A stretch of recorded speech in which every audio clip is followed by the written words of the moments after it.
emociones. Arrancamos, profundizamos en la primera palabra, que es esta. Emociones, reaccionar en caliente. ¿De qué estamos hablando? De esto. A ver, dale.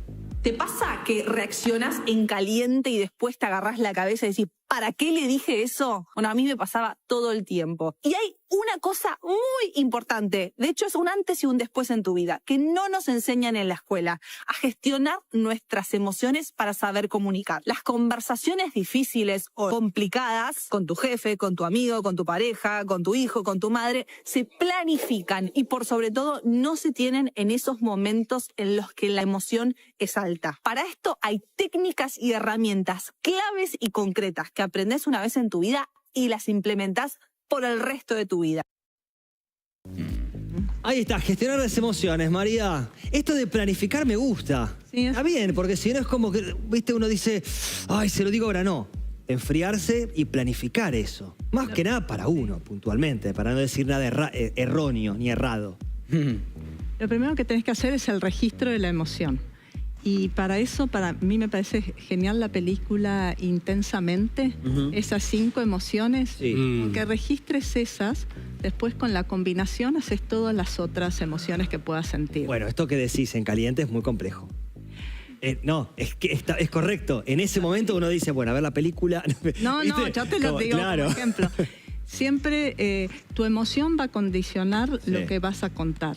Claro. Pero también, cuando te empezás a decir, condicionás la emoción, porque empezás a decirte el pitch y vas también ahí generando la emoción. ¿Qué es decirte el pitch? El pitch es decir, te vas diciendo el discurso en la cabeza y a medida que te lo vas diciendo, vas generando una emoción que quizás no tenías. Claro, en coach se dice como, me cuento mi propio cuentito, ¿no es cierto? Que por ahí no es real. Uno le pone la emoción que por ahí no corresponde al tema a resolver, ¿no es cierto?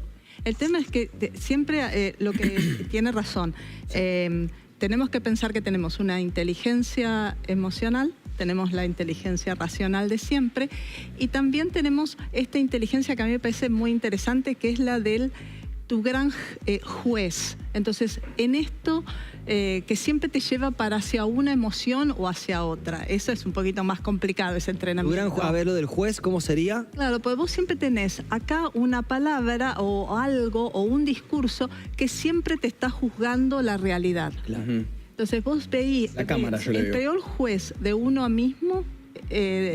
Bueno, al revés, lo dije mal. ¿Vale? Uno es el peor juez de uno mismo. Claro. Entonces, y con ese juez también condicionás las emociones.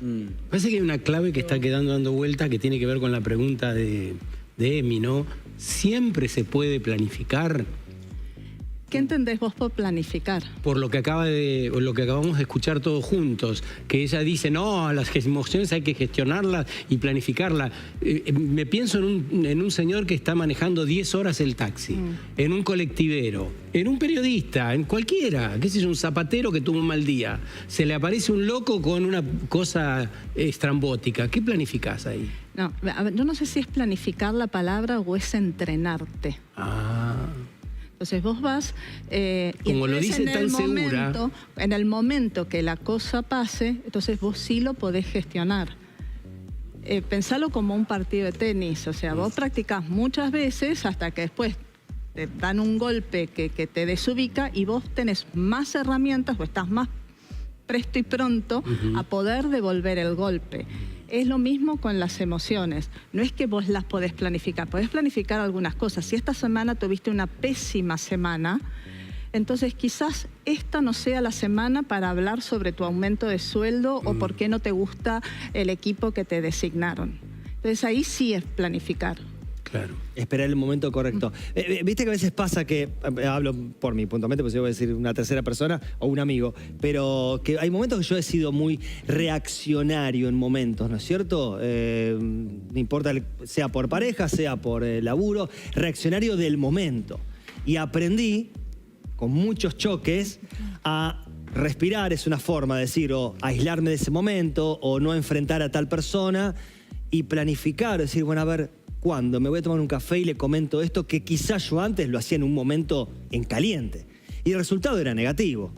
Después era positivo, pero porque podía exponer algo coherentemente, ¿no es cierto? Uno acomoda las ideas. Sí, yo creo que No sé si se les pasó. Sí, les sí, pasa. totalmente, totalmente. Lo que pasa es que creo que son cosas que uno aprende con la edad después de haberse chocado Claro, en una discusión varias veces y en diferentes contextos vas aprendiendo. Pero dijiste la palabra respirar y es respirar realmente. Sí, sí, lo dijo. Porque es cada literal. respiración está acompañada siempre y dada por una emoción. Sí. Cuando estás relajado y dormido, respirás de una manera. Cuando estás en el agua nadando, respirás de otra. Claro. Quiero decir, o sea, cada situación y contexto viene acompañado de una respiración. Y es cierto que con la respiración también puedes conseguir emociones. Y entre ellas, una es relajar la situación. Claro. Respirar tranquilamente y tratar de volver a tu centro. Yo creo también que a los chicos se les enseña poco lo que es la distancia mental y distancia física en los momentos de conflicto. Por ejemplo, si yo veo que se está dando una discusión, yo por lo menos a mis hijas siempre les digo, trata de verte desde arriba, como si te estuvieran viendo en una cámara Gran Hermano. En lugar de concentrarte en el foco de la discusión, mirando a los ojos con rabia a la persona, trata de mirarte desde fuera, como si estuvieras en un viaje astral o lo que sea. Y míralo desde fuera, porque eso te distancia mentalmente de lo que está pasando. Y te da esos 5 o 7 segundos como para reaccionar desde otra manera. Y luego hay otra que es la distancia física. Cuando las conversaciones se convierten en discusiones inútiles, que vienen muy impregnadas de rabia y de frustración, pero con grito, lo mejor que puedes hacer es irte a otra habitación. Huir de ahí y decir, yo esto ahora no lo puedo tolerar. Irte. Claro. Y decirlo verbalmente, no estoy preparada para esta discusión. Y andate. Claro, está bueno eso. Como expresar, che, pará, ahora no puedo, estoy caliente. No, hablemos mañana, en una hora. Te lo llevo a una situación más extrema. En una situación de violencia en una pareja, supongamos que la mujer le pega una bofetada al tipo y el tipo inminentemente a lo mejor tiene la reacción de devolverla. Sí. Pongamos esa situación, que puede pasar perfectamente, Claro. porque ha pasado millones de veces. Sí. Lo que te proponen que es exactamente que te vayas de la habitación. Si alguien te abofetea, evidentemente esa persona perdió el control de cualquier tipo de discusión o debate. Entonces, tu única manera de defenderte de esa situación, no de la persona, ya te golpeó, es irte. Claro. ¿Entendés? Sí. Sobre todo cuando hablamos de diferentes fuerzas y de diferentes corporalidades. La mejor manera que puedes, resolver la situación en ese momento es huir.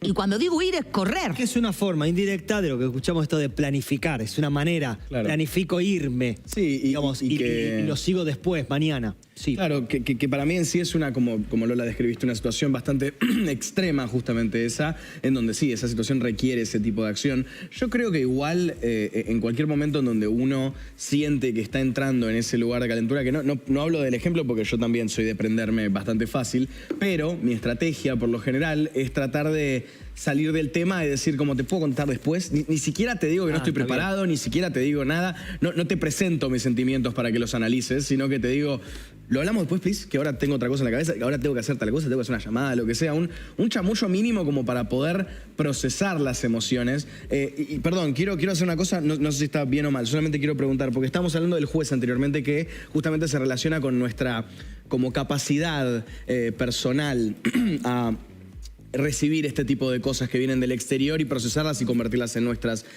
Vos querés, porque no entendí 100%, estás hablando como un poco de la memoria moral, quizá un poco de cómo nosotros moralmente juzgamos nuestras acciones, tanto nuestras como la de los demás, o estás hablando de la presencia que usamos como ejemplo, como de, no me gustaría que me vea mi vieja, por ejemplo, para no hacer cosas malas, tipo, ¿es más como una presencia o es algo personal nuestro de moralidad? Es como somos nosotros, que a veces no nos damos cuenta cómo nos juzgamos a nosotros mismos y pensamos que manejamos las situaciones y quizás no las manejamos.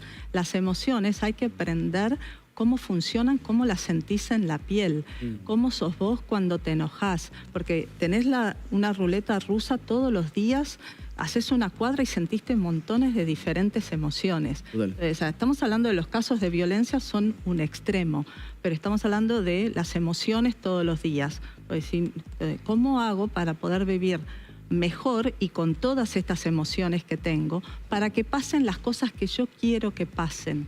Entonces, cuando hablamos de planificar, también una cosa que ayudas a las personas a entrenarse es que tengan el resultado presente. Porque cuando tenés el resultado presente, aunque estés muy enojado y no te olvidas del resultado, vas recalculando el volumen que le vas a dar o no a tu emoción. Eso es muy interesante. En términos generales, ¿qué estímulos? No sé si te contesté tu pregunta. No, sí.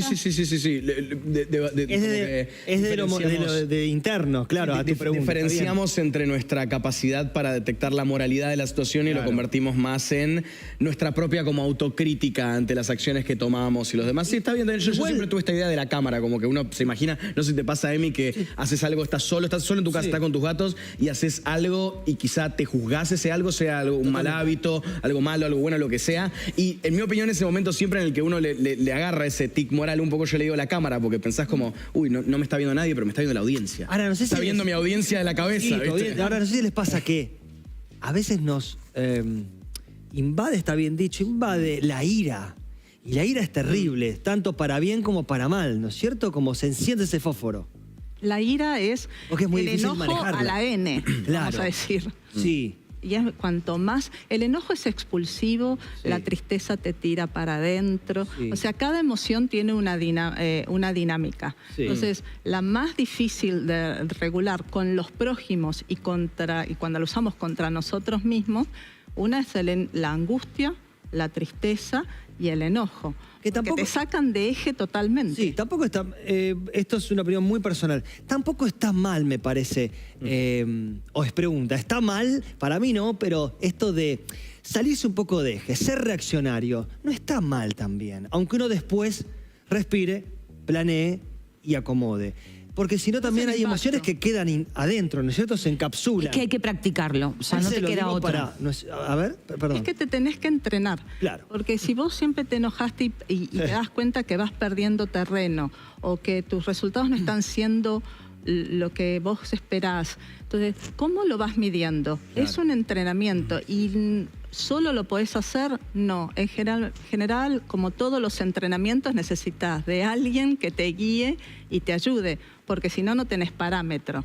Ahí funciona el juez que te dice, no, está fenómeno que te enojes, o no pasó nada. Entonces, es todo eso Correcto. que hay que regular. Por eso no me parece que sea tan fácil como lo plantea, No. Exacto. pero sí es entrenable, planificable y... Se puede hacer. En términos, Gestionable.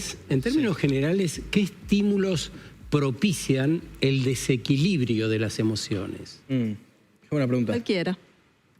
Cualquiera y depende de la persona y cómo le pegue en ese momento. No hay una regla. No, Pero debe haber una tendencia, alguna cosa. No es lo mismo vivir en una ciudad donde te pasan los colectivos a medio metro que en la mitad del campo. Yo no me voy a pelear con una vaca, no me va a sacar. Al que haber contrario, me da patrones. paz a Tenés la razón. mayoría de las personas. Pero pensá, yo veo esto. Hay gente que está en la vereda con el cochecito Sí. y espera que cambie la luz y ya bajó el cochecito a la calle. Sí. Sí. Es muy loco. Esta persona que no está registrando que no es parte del El cochecito. eminente o sea, peligro, decís. el contexto ciudad nos hace prestar atención a algunas cosas y a otras no. El contexto campo, lo mismo.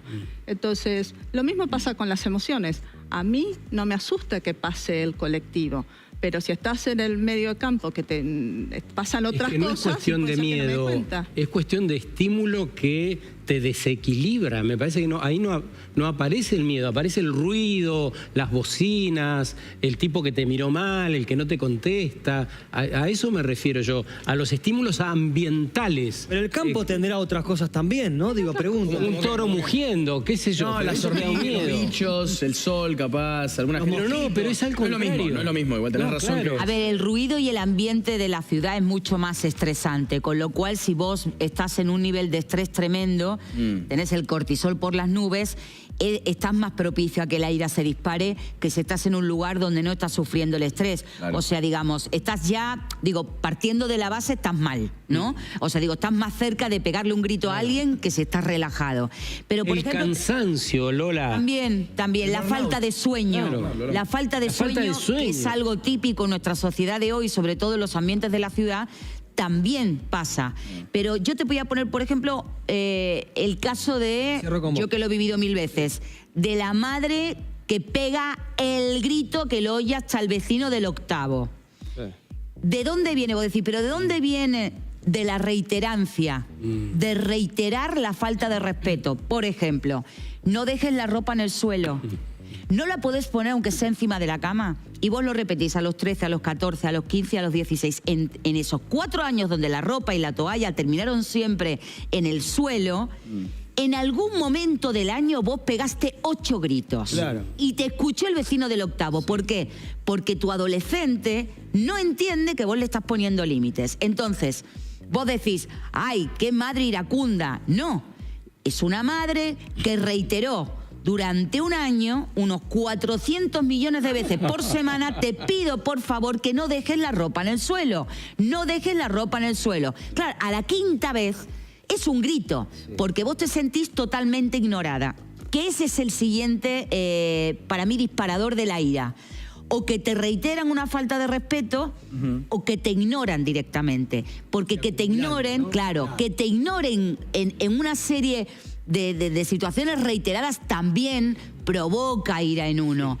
Y ahí es donde uno dice, che, ¿la loca soy yo o el loco sos vos? Sí. Igual mientras uno esté en eje, digo, para cerrar, igual es para hablarlo, para seguir, por supuesto, y pueden opinar, pero digo, mientras uno esté en eje, está bien en la ciudad como en el campo, ¿no es cierto? Digo, yo tengo gente, familia, esto es de verdad, que vive en el campo y está estresada por cosas del campo, cosas que pertenecen ahí. Pregunta más para los dos. Ahí voy. Y gente o amigos que viven acá, en ciudad, y están en paz. Digo, tiene que ver uno con algo muy interno. Es una opinión, sí. Es una pregunta para los dos porque seguramente tienen diferentes experiencias con esto. Pero Dale. No estamos hablando de gente que trabaja, por ejemplo, y un término muy viejo voy a usar, pero tipo peón de estancia, por ejemplo. Alguien que está cuidando una propiedad que tiene todas las obligaciones de cuidar la propiedad, los animales, las plagas, la limpieza, la gente que no se meta a nadie, que no robe a nadie. A la noche está muy oscuro. Hablo de emocionalmente, ¿eh? Decís más con problemas de familia, amigos, todo eso. Lo que hablamos. Lo que hablaba ella. Digo, desde lo emocional, esto de que hay que entrenar, regular,